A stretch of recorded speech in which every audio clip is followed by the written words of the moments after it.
तो चलिए सर, आज हम लोग बात करेंगे हिस्ट्री, इतिहास, कक्षा 10वीं का। ठीक है, आज हम लोग VVI सब्जेक्टिव देखेंगे। उससे पहले कुछ कोटेशन है, उसको देखते हैं। सपना आपने देखा है तो पूरा आप ही को करना पड़ेगा। ठीक है, एक कदम आपके लक्ष्य की ओर। तो चलिए देखते हैं।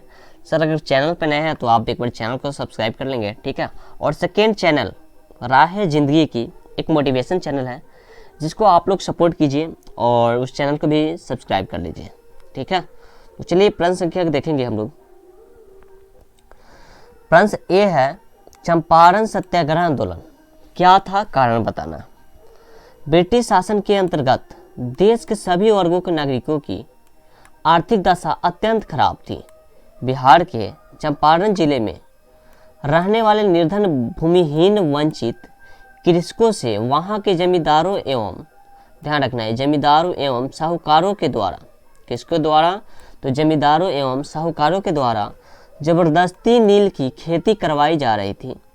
नील की खेती, कौन सी की खेती हो रहा था, तो नील की खेती। ठीक है, जबरदस्ती कराई जा रही थी। खेती करने से न सिर्फ किसानों की उपजाऊ कृषि भूमि की उर्वरता नष्ट हो रही थी, वे अपने लिए आवश्यक खाद्यान्न उत्पन्न करने में भी सक्षम नहीं थे। वो जो चाहते थे वो उगा नहीं पाते थे। साथ ही जमींदारों द्वारा किसानों से मनमाने ढंग से फसल की वसूली करने के साथ विभिन्न नियम कानून भी लागू किए जाते थे। अकाल एवं अन्य प्राकृतिक आपदाओं के समय भी किसानों को किसी प्रकार की रियायत नहीं दी जाती थी।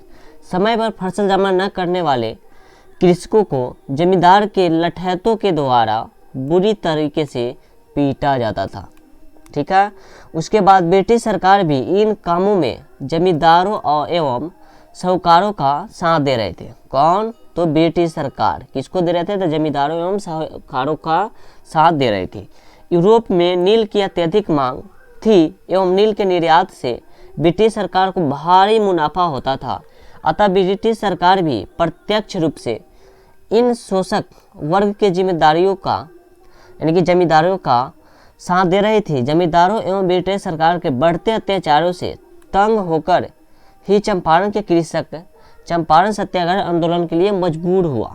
ठीक है, उसके बाद चंपारण सत्याग्रह को शुरू करने में चंपारण जिले के, ये याद रखना, पंडित राजकुमार शुक्ल का विशेष योगदान है, जिन्होंने गांधी जी को चंपारण आने के लिए मनाया एवं नील कृषकों की दशा से गांधी जी को अवगत कराया। और गांधी जी का चंपारण आगमन 10 अप्रैल 1917 को हुआ और सत्याग्रह स्टार्ट हो गया। ठीक है, तो आपको याद रखना है कि सत्याग्रह, चंपारण आंदोलन सत्याग्रह कब हुआ था, तो 1917 में। ऑब्जेक्टिव में ऐसे क्वेश्चन पूछा जाता है। ठीक है, चलिए नेक्स्ट प्रश्न है, महात्मा गांधी द्वारा असहयोग आंदोलन चलाए जाने के क्या कारण थे, ये देखते हैं। चलिए देखिए, कांग्रेस ने 1920 में गांधी जी के नेतृत्व में असहयोग का नया कार्यक्रम अपनाया। कौन अपनाया था, तो कांग्रेस। इस आंदोलन को कई चरणों में चलाया जाना था। आरंभिक चरण में सरकार द्वारा दी गई उपाधियों को वापस लौटाना था। इसके बाद विधान मंडलों और अदालतों और शिक्षक संस्थानों का बहिष्कार किया गया। शिक्षक संस्थान, अदालत, यानी कि अदालत में वकील नहीं जाते थे और सरकारी स्कूलों में शिक्षक नहीं जाते थे, बहिष्कार किया गया था। अनेक भर्तियों ने सरकारी नौकरियां छोड़ दी। विदेशी कपड़ों की होलियां जलाई गई। जितना भी विदेशी कपड़े थे उसको जलाया गया, उसको बहिष्कार किया गया। पूरे देश में हड़तालें हुई। आंदोलन के दौरान प्रिंस ऑफ वेल्स, याद रखना है, प्रिंस ऑफ वेल्स भारत आया। जब वह 17 नवंबर 1921 को भारत पहुंचा तो उसका स्वागत आम हड़तालों और प्रदर्शनों के द्वारा किया गया। ठीक है, असहयोग आंदोलन और ब्रिटिश सरकार का दमन दोनों जब चरम सीमा पर थे, उसी समय दिसंबर 1921 में कांग्रेस का वार्षिक अधिवेशन अहमदाबाद में हुआ। कहाँ पे हुआ था, ये ध्यान रखना, वार्षिक अधिवेशन अहमदाबाद में हुआ। इसके अध्यक्ष हकीम अजमल खां थे। कौन थे, तो हकीम अजमल खान थे। कांग्रेस ने आंदोलन को तब तक जारी रखने का फैसला किया जब तक पंजाब और तुर्की के साथ हुए अन्यायों का प्रतिकार नहीं हो जाता और स्वराज प्राप्त नहीं होता। ठीक है, चलिए ये तो हो गया। अब बात करते हैं मांटफोर्ड सुधारों का विरोध। ये भी बहुत अच्छे प्रश्न है, चलिए इसको अच्छे से देखते हैं हम लोग। एक बार वीडियो को लाइक कर देंगे आप लोग। विश्व युद्ध के पश्चात 1919 में एक मांटफोर्ड सुधार अधिनियम पारित किया गया। इस अधिनियम द्वारा भारत के स्वशासन के वायदों को पूरा नहीं किया गया, प्रांतों में तो आंशिक स्वशासन लागू किया गया। कहाँ पे लागू किया गया? तो प्रांतों में, ठीक है, चलिए लागू किया गया, परंतु केंद्रीय शासन स्वार्था निरंकुश बना रहा।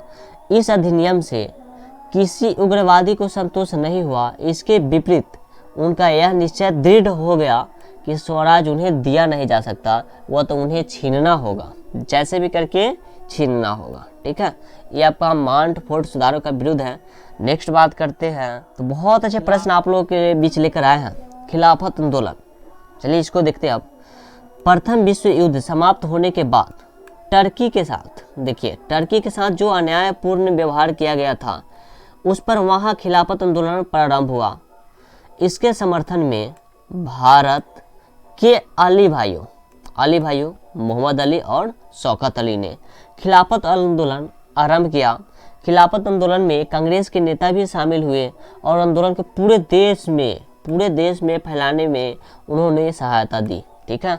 उसके बाद बात करते हैं 1919 का अधिनियम। ये अधिनियम क्या है, इस पर भी चर्चा कर लेते हैं हम लोग। ब्रिटिश सरकार ने 1919 के अधिनियम द्वारा द्वैध शासन प्रणाली की स्थापना की थी।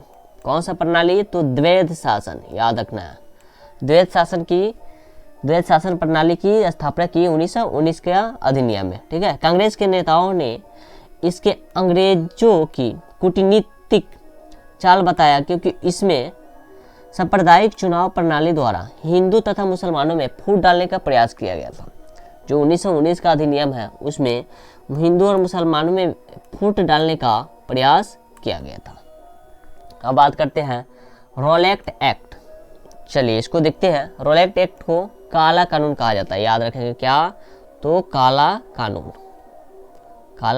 कहा जाता है। किसको? तो रॉलेट एक्ट को। असहयोग आंदोलन को प्रारंभ करने का प्रमुख कारण रॉलेट एक्ट था, ठीक है।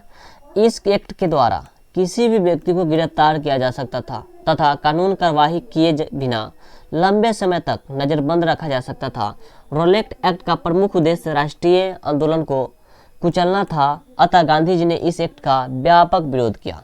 यह एक्ट बहुत खतरनाक एक्ट था, जिसमें किसी भी निर्दोष व्यक्ति हो या दोषी व्यक्ति हो, किसी को भी पकड़कर जेल में बंद कर दिया जाया करता था, जबकि उनका कोई दोष नहीं होता था, बिना कानूनी को फॉलो किए बिना, ठीक है। चलिए उसके बाद देखते हैं जलियांवाला बाग हत्याकांड। चलिए रॉलेट एक्ट का विरोध करने के लिए 13 अप्रैल 1919 को अमृतसर के जलियांवाला बाग में एक सार्वजनिक सभा हो रही थी। ये सार्वजनिक सभा कहाँ हो रहा था? तो अमृतसर में। क्यों हो रहा था? तो ये रॉलेट एक्ट का विरोध करने के लिए। कब हो रहा था? तो 13 अप्रैल 1919 को, याद रखेंगे। तो जनरल डायर ने बाग को घेर कर बिना जानकारी दिए निहत्थे भीड़ पर अंधाधुंध गोलियां की वर्षा कर दी। अब देखिए जो बाग था चारों दिशा से उसको घेर लिया गया। जनरल डायर ने बाग को घेर कर बिना जानकारी दिए निहत्थे भीड़ पर अंधाधुंध गोलियां की वर्षा कर दी, जिसके परिणाम स्वरूप लगभग 1000 व्यक्ति मारे गए तथा 1600 घायल हो गए। इस हत्याकांड का महात्मा गांधी पर गहरा प्रभाव पड़ा और वे ब्रिटिश साम्राज्य के घोर शत्रु हो गए, ठीक है। उसके बाद देखेंगे चौरी चौरा की घटना का क्या महत्व। ये बहुत अच्छे प्रश्न है।